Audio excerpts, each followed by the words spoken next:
मंजिल मिले या ना मिले ये तो मुकद्दर की बात है। मंजिल मिले या ना मिले तो मुकद्दर की बात है। आप प्रतिज्ञा परिवार के साथ कोशिश भी ना करो ये तो गलत बात है। हेलो नमस्कार दोस्तों, स्वागत करते हैं आप सभी को, आप सबका अपना एपिसोड प्रतिज्ञा परिवार पर। आज आप लोग का ग्रुप डी का 50 डेज प्लान के अनुसार आज पहला एपिसोड साइंस स्पेशल आपके सामने मैं पेश कर रहा हूं। जितने लोग लाइव जुड़े सब लोग वीडियो को लिंक को शेयर करो, सेशन को जमकर शेयर करो, लाइक करो और अगर चैनल पर नहीं तो सब्सक्राइब करो, बेल आइकन जरूर दबाना। दोस्तों ये बहुत कम समय की वीडियो आपको बनेगा, इसके हम लोग बीच में कोई भी कॉमेंट नहीं पढ़ूंगा, इसलिए समय बर्बाद नहीं करूंगा, समय बचाऊंगा और सेशन पर विशेष ध्यान। तो आज ग्रुप डी का पहला एपिसोड है और मैं आपके सामने पेश कर रहा हूं जीव विज्ञान का कुछ इंपॉर्टेंट चैप्टर। अब यहां पे मैं बेसिक से स्टार्ट बिल्कुल नहीं करने वाला हूं, एकदम वही टॉपिक में यहां पढ़ाऊंगा जो कि एग्जाम में हूबहू लड़ने की संभावना बताती है। तो आज पहले 2 मिनट बायोलॉजी है क्या उनकी थोड़ी सी बात कर लेते हैं। तो जैसे कि आज एपिसोड फर्स्ट है और आज हमें पढ़ना है बायोलॉजी के बारे में, मतलब कि जीव विज्ञान के बारे में। जीव विज्ञान, अब दोस्तों समझने की कोशिश करिएगा, ये जो आपका जीव विज्ञान शब्द है वह आपके सबसे पहले किसने दिया था? तो जीव विज्ञान शब्द का प्रयोग सबसे पहले 2 वैज्ञानिक है, एक का नाम है लेमार्क और एक का नाम है ट्रेवीरेनस। लेमार्क और ट्रेवीरेनस नामक वैज्ञानिक ने 1801 या 2 ईस्वी में सबसे पहले जीव विज्ञान शब्द का प्रयोग किया था। इसका ट्रिक है एल टी लेमार्क और ट्रेवीरेनस। बायोलॉजी शब्द यहां पे मैंने लिखा आपको इंग्लिश में, जिसको हम लोग बायोलॉजी कहते हैं। ये जो आपकी बायोलॉजी शब्द है 2 शब्दों से मिलकर बना है, एक आपका बायो है और दूसरा आपका लॉजी है। बायो का सिंपल मीनिंग यह होता है बायोज, और इसका हिंदी होता है इंग्लिश मतलब होता है लाइफ, और लाइफ मतलब होता है जीवन। और आज के बाद या जीव, आज के बाद या सजीव, कुछ भी लिख सकते हैं, सजीव। आज के बाद कहीं भी या जीव, लॉजी शब्द मिले तो लॉजी का मतलब होता है टू स्टडी, और टू स्टडी को हिंदी में हम कहते हैं अध्ययन करना। अर्थात वैसे जहां पे जीव विज्ञान का, वहां पे सजीवों का अध्ययन, जीवन का अध्ययन, जीव का अध्ययन को अध्ययन करेंगे उसे हम क्या बोलेंगे? बायोलॉजी बोलेंगे। जहां पे जीवन का, अब यहां पे सजीव शब्द का मतलब क्या हुआ? जीव शब्द का मतलब क्या हुआ? जो श्वास ले, जो पोषण करे, जो आपका उत्सर्जन करे, जो आपका ब्लड सर्कुलेटरी करे, जो ग्रोथ करे, इसमें से कोई भी गुण अगर उसको मिलता है तो उसको हम क्या बोलेंगे? सजीव बोलेंगे। बचपन में पढ़ते तो सांस लेता है उसे सजीव कहते हैं। अब इतनी बात समझ में आ गई, अब चीजों को और ध्यान समझना है। अब हम मेन मुद्दा पर जाएंगे बायोलॉजी में, और मेन मुद्दा बायोलॉजी जो है, इनकी कितना शाखाएं, इनकी कितना ब्रांचेज है। शाखा मतलब इंग्लिश में ब्रांच। तो दोस्तों इनको 55 से भी ज्यादा शाखाएं इसमें है, लेकिन हमारा सिलेबस ग्रुप डी में 55 शाखा की चर्चा थोड़ी ना है, हम लोग या थोड़ी ना पीएचडी कर रहे हैं। तो जो मेन ब्रांचेज होते हैं आपका बायोलॉजी का, जो मेन ब्रांचेज है, बायोलॉजी का जो मेन ब्रांचेज है, मेन शाखाएं हैं, जिसको हम बोल सकते हैं मुख्य शाखाएं। और मुख्य शाखा जो इनकी है वो आपका कितना है? तो याद रखना इनकी मुख्य शाखा 2 है। कौन कौन है भैया? तो इनकी मुख्य शाखा 2 है। एक को हम कहते हैं आपका जूलॉजी। जूलॉजी को हम वनस्पति या इसको हम जीव विज्ञान, जंतु या प्राणी विज्ञान बोलते हैं। और एक होता है बोटनी, और बोटनी को हम वनस्पति विज्ञान कहते हैं। जहां पे जीव जंतुओं का अध्ययन करेंगे उसे जंतु विज्ञान कहेंगे, और जहां पे पेड़ पौधों का अध्ययन करेंगे उसे वनस्पति विज्ञान कहेंगे। जंतु विज्ञान का फादर्स जो है वह आपका एरिस्टोटल को कहा जाता है। एरिस्टोटल कहने का सार्थक अर्थ हुआ अरस्तु को कहा जाता है। एरिस्टोटल मतलब अरस्तु को कहेंगे। और वनस्पति विज्ञान का पिता जो है थियोफ्रेस्टस को बोलेंगे। वनस्पति विज्ञान का पिता। अरस्तु साहब को इसलिए बोलते हैं क्योंकि उन्होंने एक पुस्तक लिखा था द हिस्टोरिया ऑफ एनिमलम, और इसमें 500 से अधिक जीव जंतुओं का वैज्ञानिक नाम दिया था। इसीलिए फादर ऑफ जूलॉजी आपका अरस्तु साहब को बोलते हैं। यह एक थियोफ्रस्टस साहब जो है, इन्होंने भी एक बुक लिखा था, द हिस्टोरिया ऑफ प्लांटेरम, और इन्होंने भी 500 पेड़ पौधों का वैज्ञानिक नाम इन्होंने भी दिया था। इसलिए फादर ऑफ बोटनी किसको कहते हैं? आपका थियोफ्रस्टस साहब को बोलेंगे। द हिस्टोरिया ऑफ एनिमलम अरस्तु, द हिस्टोरिया ऑफ प्लांटरम आपका थियोफ्रस्टस। अब यहां पे जीव विज्ञान का फादर किसको बोलते हैं? तो जीव विज्ञान का पिता जो है वह आपका एरिस्टोटल को ही कहा जाता है, अरस्तु साहब को ही कहा जाता है। किसकी फादर्स? जीव विज्ञान की फादर्स। तो अगर क्वेश्चन आवे कि द हिस्टोरिया ऑफ एनिमलम पुस्तक कौन लिखा था, तो क्या लगाना? द हिस्टोरिया ऑफ एनिमलम पुस्तक जो है वह आपका लिखा था आपका अरस्तु साहब ने। द हिस्टोरिया ऑफ प्लांटेरम किसने लिखा था? थियोफ्रस्टस ने। इतनी सारी इंट्रोडक्शन है। अब चलती इनकी मेन टॉपिक जो आज शुरू करने वाले हैं, जो कि हु बहु एकदम डायरेक्ट टपकेगा क्वेश्चन और ग्रुप डी में आपको स्क्रीन पर मिलेगा और मेरी याद आपको आएगी और आप बोलेंगे कि याद तेरी आती है बहुत सताती है। तो सताने की जरूरत नहीं है, आप अच्छा से पढ़ के जाना, नहीं तो एक दोस्त बोलेगा भैया बायोलॉजी जितना भी सर पढ़ाए थे सब लड़कियां बोले हम तो नहीं पढ़े थे, हम तो उस समय कुछ कर रहे थे, चैट कर रहे थे, गर्लफ्रेंड से बतिया रहे थे। हाँ तो उस सब एकदम नहीं ध्यान देना, चुपचाप अभी एकदम ग्रुप डी निकालो। अरे भैया अगर आप एनटीपीसी का भी एग्जाम दिए और एनटीपीसी का पीटी आपसे नहीं हो रहा है सीबीटी 1, तो भाई ग्रुप डी पर लग जाओ, नहीं तो ग्रुप डीओ नहीं होगा ना, तो ना चुल्लू मैंने बोतल वाला पानी में डूब के तुम लोग मर जाना ससरा कहेंगे, ऐसे नहीं सुधरेगा। अब समझो, अब हम लोग पढ़ने वाले क्या है? सजीवों का वर्गीकरण। सजीवों का वर्गीकरण पढ़ने वाला। सजीवों का वर्गीकरण मतलब classification of living organism. Classification of living organism, बड़ा ध्यान से समझना। सजीवों का वर्गीकरण में सबसे पहले एक वैज्ञानिक का नाम आता है और उसी को उनका नाम है कार्ल लिनियस। कार्ल लिनियस समझिएगा। कार्ल लिनियस नामक वैज्ञानिक को सजीवों का फादर या सजीवों का जन्मदाता कहा जाता है। किनको? कार्ल लिनियस को। क्या किया था सर? यह सजीवों को 2 वर्गों में बांटा था, 2 पार्ट्स क्लासिफिकेशन किया था, जिसको द्विव जगत प्रणाली कहा जाता है। कौन प्रणाली बोलेंगे? द्विव जगत प्रणाली बोलेंगे। और यह द्विव जगत प्रणाली इन्होंने दिया था। पेड़ पौधे को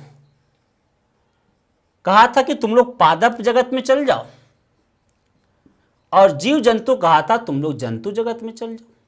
हम लोग मानव भी जंतु जगत में आते हैं। मतलब कि इनको एनिमल किंगडम में रखा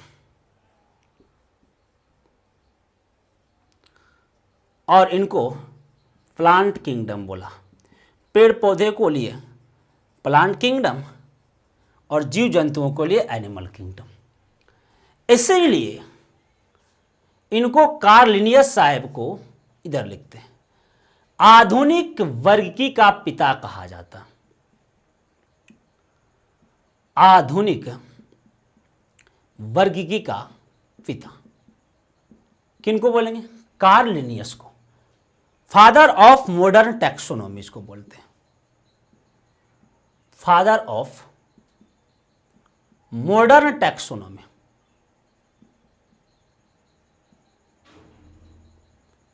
किनको बोलेंगे? कार्ल लिनियस साहब को। फादर ऑफ मॉडर्न टैक्सोनॉमी इनको बोला जाता है। जल्दी से लिखिए इतना। चलिए यहां तक बात समझ में आ गया। फादर ऑफ मॉडर्न टैक्सोनॉमी हम किसको बोलते हैं? कार्ल लिनियस साहब को हम बोलते हैं। एक वैज्ञानिक आया, उनका नाम था अर्नेस्ट हैकर। अर्नेस्ट हैकल। अर्नेस्ट हैकल ने कहा नहीं दो जगत नहीं, तीन जगत प्रणाली में हम बांट देंगे। अच्छी बात है, बांट दीजिए, क्या दिक्कत है। और अर्नेस्ट हैकल ने इन्हें तीन जगत प्रणाली में बांटा। सबसे पहले वही जंतु जगत, पादप जगत, जंतु पादप और प्रोटिस्टा में बांटा था। प्रोटिस्टा, जंतु पादप और किसमें बांटा दोस्तों? प्रोटिस्टा में बांटा। कौन? तो बांटा था अर्नेस्ट हैकल नामक वैज्ञानिक ने। इसके कुछ बाद एक वैज्ञानिक आया जिनका नाम था कोपलैंड।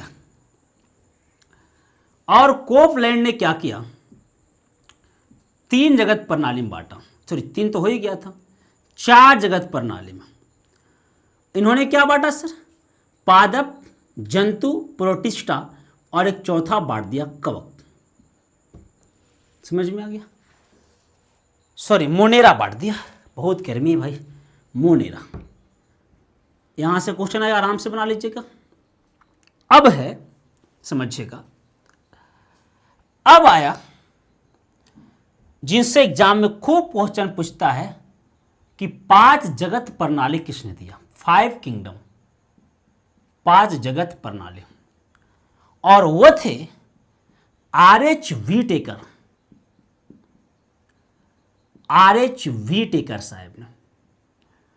और RH व्हीटेकर साहब 1969 ने पांच जगत प्रणाली दिया।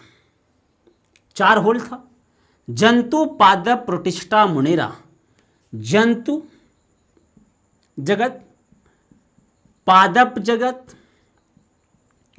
प्रोटिस्टा जगत, मोनेरा जगत और एक नया क्या जोड़ा था? कवक।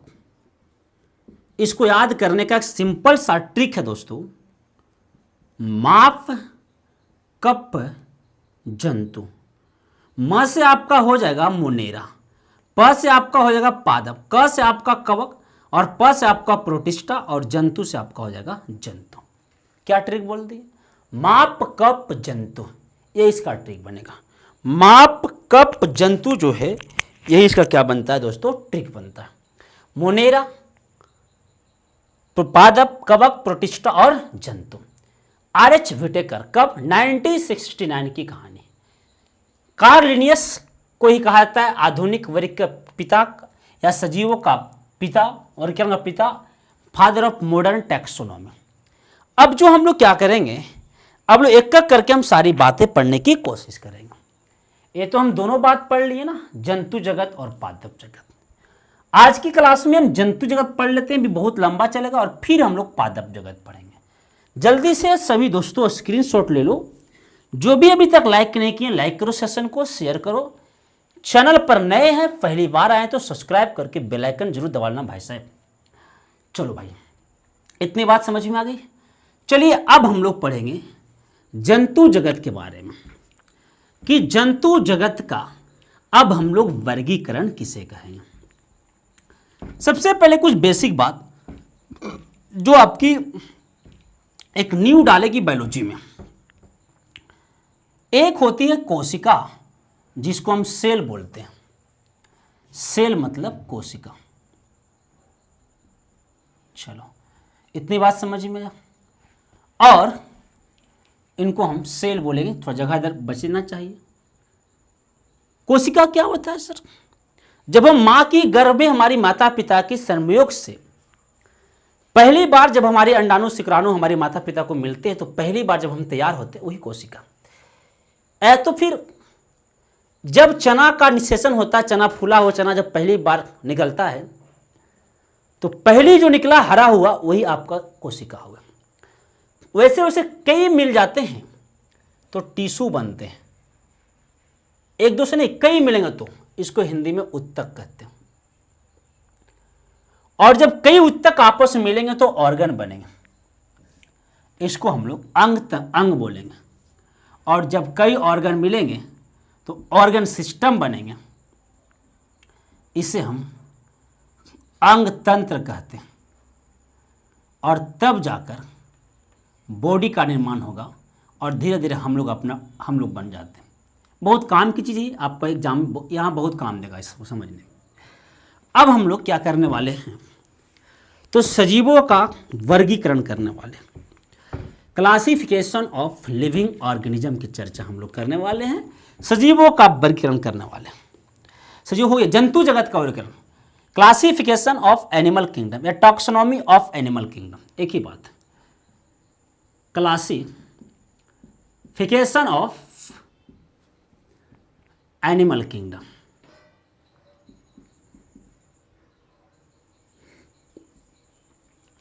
चलिए जंतु जगत का वर्गीकरण,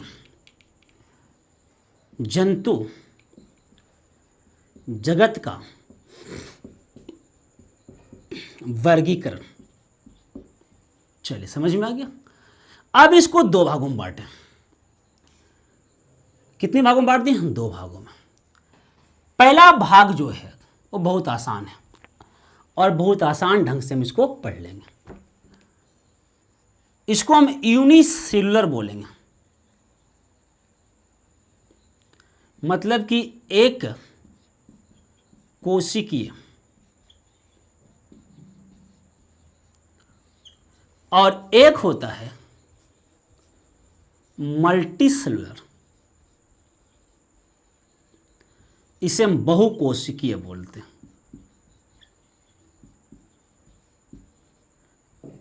एक कोशिकीय और बहुकोशिकीय, यही दो भागों में बट गया जंतु जगत,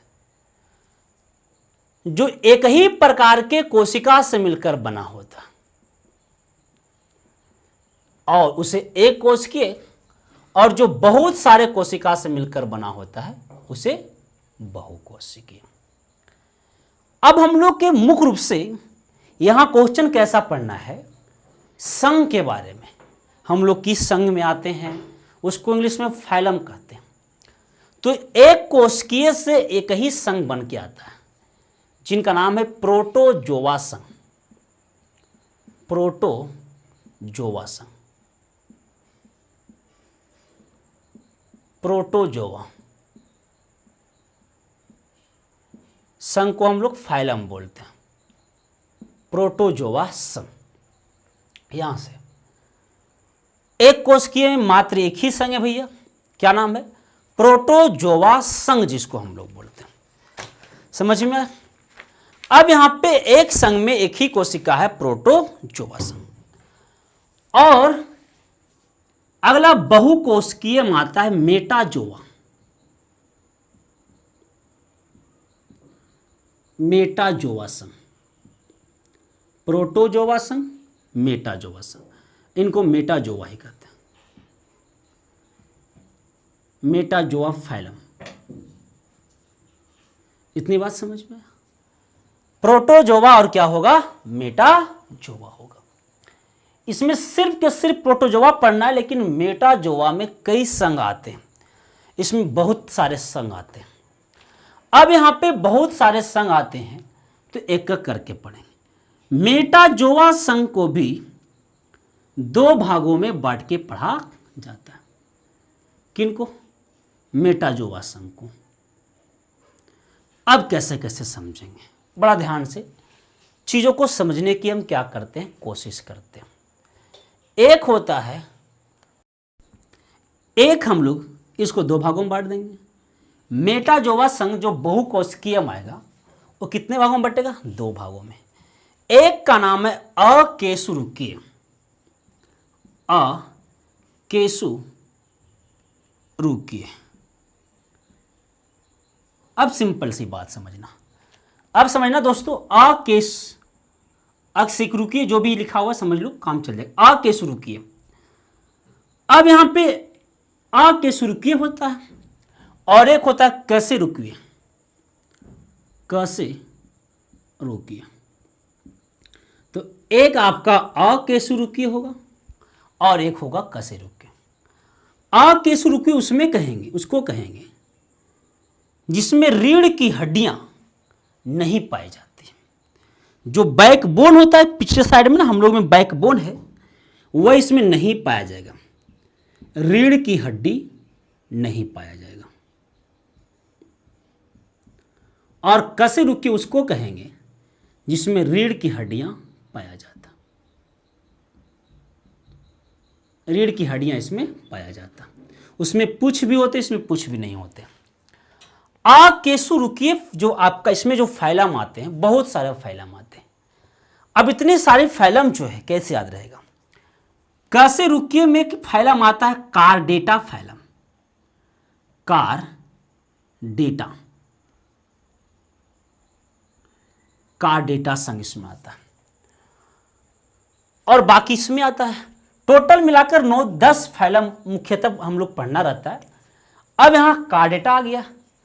अब इसमें बहुते सारे हैं, इसके याद करने का मैं एक शॉर्टकट उपाय और एक कार्डेटा जो है ना, ये भी 5 प्रकार के होते हैं। कार्डेटा फाइलम कितने प्रकार के होंगे? तो कार्डेटा फाइलम 5 प्रकार के होते हैं। ये अलग से 5 प्रकार के हो, कार्डेटा के अंतर्गत आता है। अब कार्डेटा 5 में हम पैसे कैसे याद रखें, ध्यान सुनिएगा। सबसे पहला जो है उभयचर, ये सब कार्डेटा का भाग है। उसके बाद उभयचर के बाद हम लोग पढ़ेंगे पक्षी वर्ग, पक्षी वर्ग। उसके बाद हम लोग सरीसृप वर्ग पढ़ेंगे, सरीसृप वर्ग, सरीसृप वर्ग पढ़ेंगे। फिर जो हम लोग पढ़ेंगे मत्स्य वर्ग पढ़ेंगे, मत्स्य वर्ग। और एक जिसमें हम लोग आते हैं उसको हम पढ़ेंगे स्तनधारी वर्ग। ये आपका किसका? कार्डेटा संघ का 5 हो गया, जो किसमें आता है? कशेरुकीय में आता। इसका कोडिंग कैसे याद रखेंगे? तो लिखना UPSMS। U से उभयचर, P से पक्षी वर्ग, S से सरीसृप, M से मत्स्य वर्ग, S से स्तनधारी। अब कहानी सुनिए। एक लड़की थी, दीवानी सी, मस्तानी सी, और ये जो एक लड़का से प्यार करती, खूब सुंदर लड़की। पता नहीं लड़की सबके हो क्या जाता है, एकदम सुंदर सुंदर लड़की, हम सुंदर सुंदर लड़कन से प्यार कर ले रहेगा, है ना, बेड़बन सबसे। हम नहीं, इंसान कोई मिलवे नहीं करता है। अरे भाई साहब, है ना, पता कर भाई वो हमारे दोस्त थे, एकदम ब्लैक बोन उसको हम लोग बोलते हैं, ब्लैक कोबरा, एकदम काला काला है, पढ़े में कोई खास नहीं है। इस तरह गर्लफ्रेंड का फोटो दिखाया तो गजबे लगी, रे बाप रे बाप, इतना सुंदर गर्लफ्रेंड की एकदम हमरो एकदम हिम्मतें डोल गया। रे भाई साहब कैसे कैसे कर लिया। तब बोलता है टाइम तो ना सब चीज हो जाएगा, तुम तो टाइम ही नहीं देता भाई साहब, हमको तो पढ़ाने से फुर्सते नहीं है। 3-4 गो चैनल पर पढ़ाना रहता है, ऑफलाइन पढ़ाना रहता है। अभी लड़कियां कहाँ के थी? तो यूपी के थी। अरे भाई साहब कहाँ के थी? यूपी, उत्तर प्रदेश की थी। अभी लड़कियां उत्तर प्रदेश की थी और SMS की, और जिससे पटेले थी ना, जगह से फसल थी, हाँ वो था MP के, MP के। तो याद रखना यूपी से किया SMS, अब कहाँ किया? MP। और क्या कह रहा है? यूपी से SMS करके लड़कियां MP और लड़काओं को क्या बोलता है? MP से आइए ना, बड़ा प्यार से बोलता है। हाँ बोलती है, हे ची MP से आइए ना, लो रे बुला रही बेड़ियन, जाओ रे बेड़वन, बेड़वा। अगर इतना तनी सुन मियाज में लड़की से बोल दी जी, सुनिए ना, तो लड़कवन सब एकदम पगला जाता है। ससुर कहीं एकदम पूरे के पूरे बेड़वन सब पगला जाएगा, लगेगा कि बाप रे कितना बड़का हमारा चीज बोला रहा है। हाँ एकदम आते हैं, कहे नहीं आएंगे। अभी कह रहा है यूपी से SMS की लड़की, और कह रहा है MP से आइए ना, आइए ना, MP से आइए ना। अब को जी कह रहा है इतना नहीं है, MP से आइए ना और हमारा से पट जाइए ना। हाँ MP से आइए ना और पट जाइए ना, यही बोल रहा है। अभी क्या क्या याद रखना, ये सब अकेशुरुकीय में। टिकवा कहाँ जाएगा? अकेशुरुकीय में। M से क्या होगा भाई साहब? तो M से होता है मोलास्का संघ। क्या होता है? मोलास्का संघ, जो कि हम लोग का पढ़ना है। P से क्या होता है? तो पढ़ना है पोरीफेरा संघ, पोरीफेरा संघ। आपका मोलास्का संघ पढ़ना है, पोरीफेरा संघ पढ़ना है। अब बता ए से एनीलिडा, सॉरी एमपी से, अब से पहले जान लेते हैं। अब से क्या है सर, सिलिन टेट्रा नाम है, सिलिन टेंट्रा, लिख लो भाई काम देगा, सिलिन टेंट्रा नाम है इसका।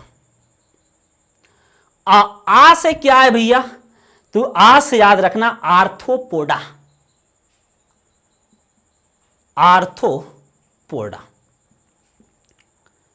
ई से क्या है, इकाइयों का डेटा, इकाई का डेटा,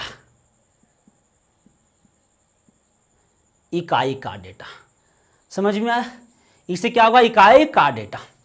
ए से क्या होगा सर, अब कहां लिखे भाई, प्रोटोजोआ संघ को साफ करते, इसका जरूरत भी नहीं है ना। अब यहां पे ए से हम लोग को पढ़ना है एनीलिडा, एनीलिडा।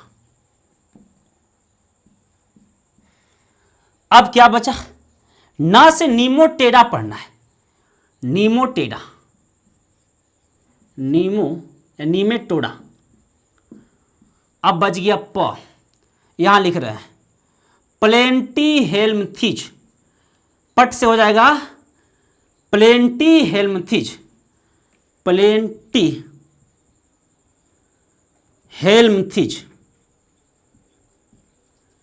इसी में पढ़ना अस्केलहेल्मिंथिज, और ट से टीनोफेरा पढ़ना, टीनोफेरा। बड़ा टफ है, एक दो बार बोलेगा तभी याद होगा क्या बोलना है। और ये कौन सा है, कार्डेटा संघ। कार्डेटा कितना भाग में, 5 भाग में। पहले याद रखना आ के शुरू कितना, और कार्डेटा अलग 5 में। इसका कोडिंग क्या बताया, यूपीएससी में। तो लड़कियां कहां से एसएमएस करती है, यूपी से। कहां से, यूपी से। और कह रहा कहां के लड़का से प्यार करती है, तो फंस गई है एमपी से। और यूपी से एसएमएस की, और कह रही कौची, एमपी से आइए ना और हमरा से पट जाइए ना, यही ना बोल रही है जी। आ से एमपी, एम से मुलास्का, पी से पोरीफेरा, से सिलिन टेट्रा, आ से आर्थ्रोपोडा, ई से इकाइयों का डेटा, ए से एनीलिडा, न से नीमोटेडा, और प से प्लेंटीहेल्मिंथिज, प्लेंटीहेल्मिंथिज, प्लेंटीहेल्मिंथिज। आधा हो गया। और टी से हो जाएगा टीनोफेरा। क्या बोलना है, यूपी से एसएमएस की, एमपी से आइए ना हमरा से पट जाइए ना। और यूपी एसएमएस किसका, का डेटा का। यू से उभयचर, यू से उभयचर, पी से पंछी वर्ग, एस से सरीसृप, और एम से आपका मत्स्य, और फिर एस से स्तनधारी। इतनी बात समझ में आ गया। अब हम अगले क्लास में जो एपिसोड आपका 2 नंबर आएगा, नेक्स्ट कल जो आएगा, उसमें हम एक एक करके प्रोटोजोआ पढ़ेंगे, मुलास्का पढ़ेंगे, सारी के सारी चर्चा करने वाले हैं। वीडियो अच्छा लगा होगा दोस्तों तो लाइक करना, शेयर करना, चैनल पर नए तो सब्सक्राइब करके बेल आइकन जरूर दबा लेना दोस्तों। और जितना लोग लाइव सेशन में जुड़े सब लोग अपने दोस्तों को बता दो कि शुरुआत हो गई है 50 डेज साइंस थ्योरी का क्लास से। बात समझ में दोस्तों आया। एक बात जाते जाते मैं आपको कहता हूं कि लगा दे आग पानी में जवानी उसे कहते हैं, लगा दे आग पानी में जवानी उसे कहते हैं, अब की बार छीन लो ग्रुप डी कहानी उसको कहते हैं। दोस्तों इसी के साथ मैं आपसे विदा लूंगा। सबको लिए गुड नाइट, गुड इवनिंग, सबको नमस्कार, जय हिंद, जय भारत, जय बिहार, जय प्रतिज्ञा परिवार।